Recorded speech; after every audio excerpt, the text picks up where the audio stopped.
And now we officially move on to Godzilla vs. Mechagodzilla 2.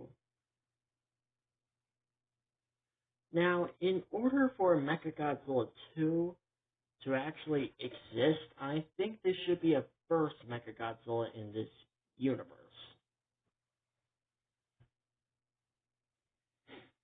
Now, we do know that G-Force did build Mechagodzilla with Mecha King Ghidorah. However, since this is legendary Godzilla we're talking about, I don't think they will be able to get a chance to build any mechas. Because, like Godzilla vs. Kong, legendary Godzilla would act provoked, would start going provoked. He would start attacking G-Force, and I think it wouldn't take long for them to realize that Godzilla's not after them, he's after Mecha King Ghidorah. And this is where G-Force reluctantly throws Mecha King Ghidorah in the ocean. And the attacks actually do stop.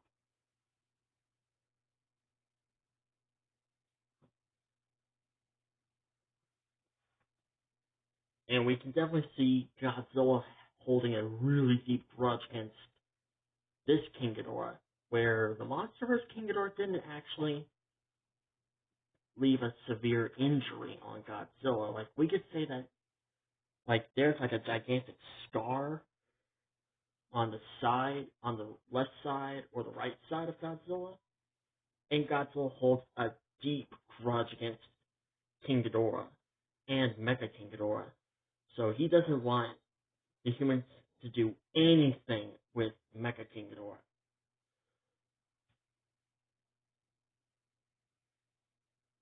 Anyways, so yeah, now you could say, well, that's the end of Mechagodzilla. Well, not really. We can say that there is a company, just like in Godzilla vs. Kong, where there's a company that really wants Godzilla dead. And we can call them like X-Force because it makes sense. We got G-Force. Why not X-Force? Or, I don't know. You think of a better name. You guys think of a better name. This company might actually want Godzilla and all the kaiju dead. So they actually go out of their way to actually go find the remains of Mecha King Ghidorah and actually build Mechagodzilla 1 and 2. Mechagodzilla 2 can be Super Mechagodzilla.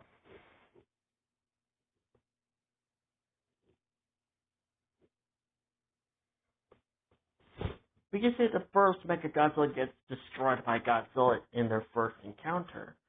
G-Force is now determined to find who is using or who built the Mechagodzillas.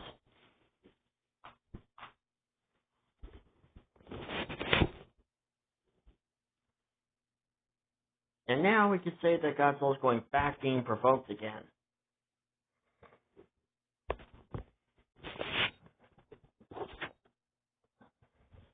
And since Baxter didn't really die in the previous movie, he left to go take care of the asteroids. We could say that the Mothra twins showed up and told G-Force who built the Mechagodzillas. Now, what about Baby Godzilla? What about him? He would still be featured in the movie. And I think legendary Godzilla would go after him.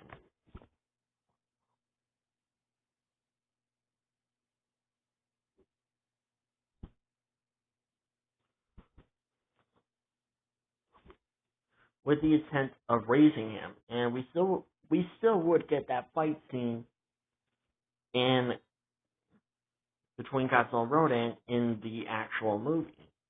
But except I think it would go much more shorter because, well, this is legendary Godzilla. He moves a lot more faster than Heisei Godzilla does.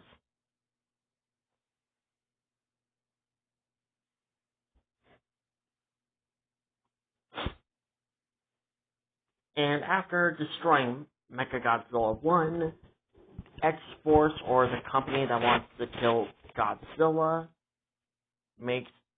unleashes Super Mechagodzilla, and Super Mechagodzilla almost kills Godzilla, like in the actual film.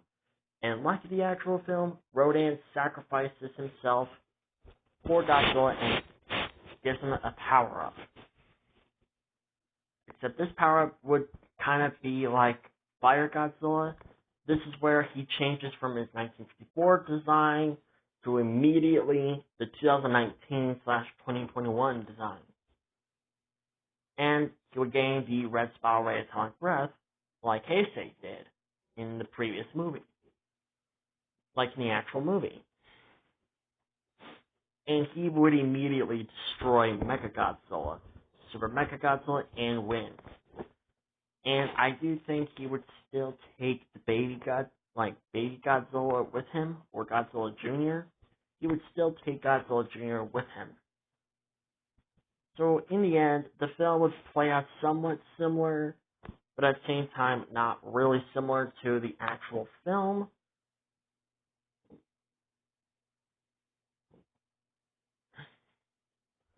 Now, we move on to Godzilla versus Space Godzilla. And just like Biollante, this version of Space Godzilla is a lot more different than the Heisei version. For in the Heisei version was kind of not really that aggressive and violent.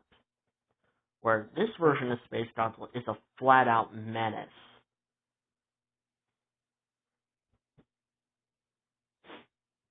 We could say that he doesn't want just to kill Godzilla, he wants to kill everything. He wants to end every living being he can find.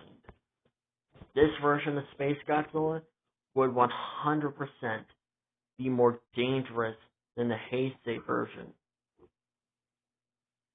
And little Godzilla will be taught by legendary Godzilla how to keep the balance of nature. Sure, and all that stuff.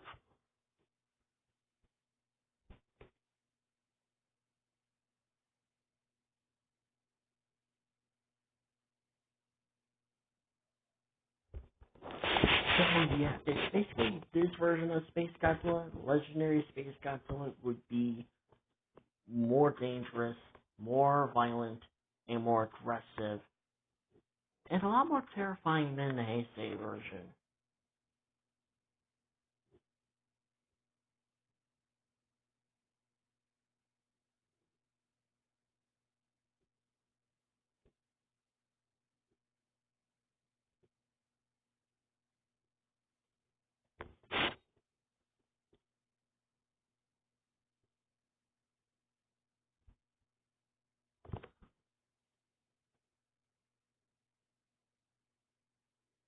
And I can also see the fact that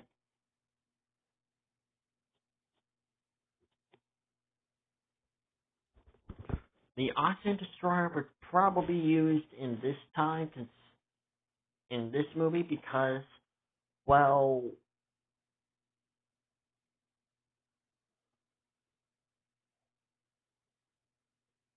so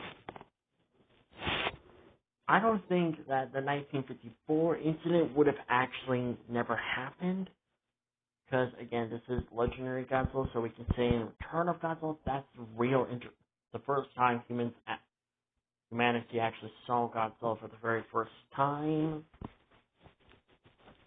So instead, the Oxygen Destroyer would be used in this film, but instead of killing both Godzilla and Space Godzilla, it would actually severely injure Space Godzilla, which is why he'll go to Tokyo to recover.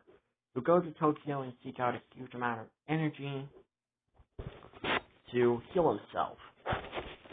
And this would actually be a good time for Godzilla, Godzilla, Anguirus, the Gorosauruses, and Mothra, and Mogira, and G-Force with their few weapons that they have. They will start to unload, they'll start to attack a weakened Space Godzilla.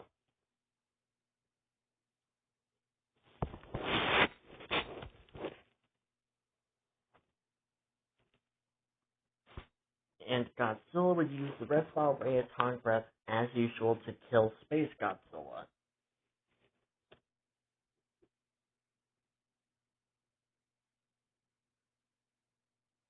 And